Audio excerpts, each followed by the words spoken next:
Headphone ছাড়া দিনই শুরু হয় না। গান, ভিডিও, কল সবই কানে লাগানো।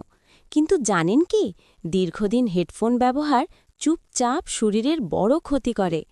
চলুন জানি হেডফোন ব্যবহারের 5টি বড় ক্ষতি। ১. শ্রবণ শক্তি কমে যায়। উচ্চ ভলিউমে দীর্ঘক্ষণ শুনলে কানের ভেতরের নার্ভ ক্ষতিগ্রস্ত হয়, ধীরে ধীরে শোনা কমে আসে। ২.